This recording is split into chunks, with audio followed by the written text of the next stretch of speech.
हीराबेन मोदी का जीवन परिचय। हीराबेन का जन्म 18 जून 1922 को गुजरात के मेहसाणा में हुआ था। उनका विवाह कम उम्र में हो गया था। पति दामोदर दास फूलचंद मोदी थे, जो वडनगर में एक चाय विक्रेता थे। उनके 5 बेटे और एक बेटी हुई। उनकी संतानें हैं अमृत मोदी, पंकज मोदी, नरेंद्र मोदी, प्रहलाद मोदी, सोमा मोदी और बेटी वसंती बहन हसमुखलाल मोदी। इनमें नरेंद्र मोदी तीसरे नंबर पर है। साल 2014 में नरेंद्र मोदी भारत के प्रधानमंत्री बने। साल 2015 में जब नरेंद्र मोदी का फेसबुक के CEO मार्क जुकरबर्ग के साथ एक चर्चित इंटरव्यू हुआ था, तो वह अपनी मां हीराबेन के बारे में बात करते हुए भावुक हो गए थे। PM मोदी ने अपनी मां को अपने जीवन का स्तंभ बताया। मोदी ने एक ब्लॉग में बताया था कि वडनगर के जिस घर में हम लोग रहा करते थे वह बहुत ही छोटा था। उस घर में कोई खिड़की नहीं थी, कोई बाथरूम नहीं था, कोई शौचालय नहीं था। कुल मिलाकर मिट्टी की दीवारों और खपरेल की छत से बना वो 1-1.5 कमरे का ढांचा ही हमारा घर था। उसी में माँ, पिताजी, हम सब भाई बहन रहा करते थे।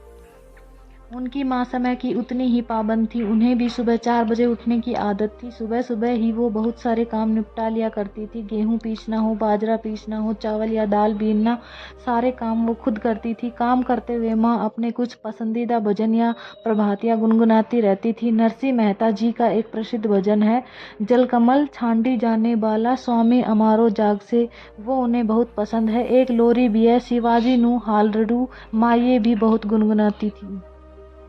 घर चलाने के लिए 2-4 पैसे ज़्यादा मिल जाए, इसके लिए माँ दूसरों के घर में बर्तन भी मांजा करती थी। समय निकालकर चरखा भी चलाया करती थी, क्योंकि उससे भी कुछ पैसे जुट जाते थे। कपास के छिलके से रुई निकालने का काम, रुई से धागे बनाने का काम, ये सब खुद माँ ही करती थी। उन्हें डर सताता रहता था कि कपास के छिलकों के कांटे हमें चुभ न जाए। अपने काम के लिए किसी दूसरे पर निर्भर रहना, अपना काम किसी दूसरे से करवाना उन्हें कभी भी पसंद नहीं आया। मुझे याद है वडनगर वाले मिट्टी के घर में बारिश के मौसम से कितनी दिक्कत होती थी, लेकिन माँ की कोशिश रहती थी कि परेशानी कम से कम हो। इसलिए जून के महीने में कड़ी धूप में माँ घर की छत की खपरेल को ठीक करने के लिए ऊपर चढ़ जाया करती थी। वो अपनी तरफ से तो कोशिश करती ही थी, लेकिन हमारा घर इतना पुराना हो गया था कि उसकी छत तेज बारिश सह नहीं पाती थी।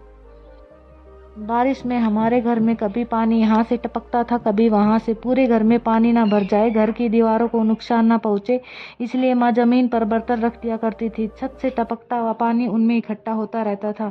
उन पलों में भी मैंने माँ को कभी परेशान नहीं देखा, खुद को कोसते नहीं देखा। आप ये जानकर हैरान रह जाएंगे कि बाद में उसी पानी को माँ घर के काम के लिए अगले 2-3 दिन तक इस्तेमाल करती थी। जल संरक्षण का इससे अच्छा उदाहरण क्या हो सकता है।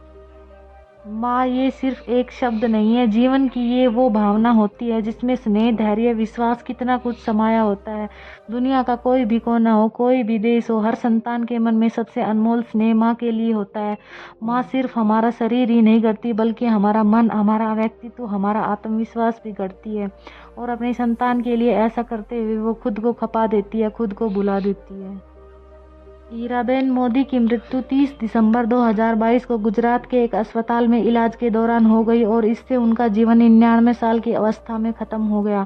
18 जून 2022 को वह 100 साल की होने वाली थी, लेकिन शायद भगवान को यह मंजूर नहीं था, और हीराबेन मोदी की मृत्यु उनके 100 साल पूरे होने के 6 महीने पहले ही हो गई। उनके इस संघर्षशील जीवन के लिए उनको भावपूर्ण श्रद्धांजलि।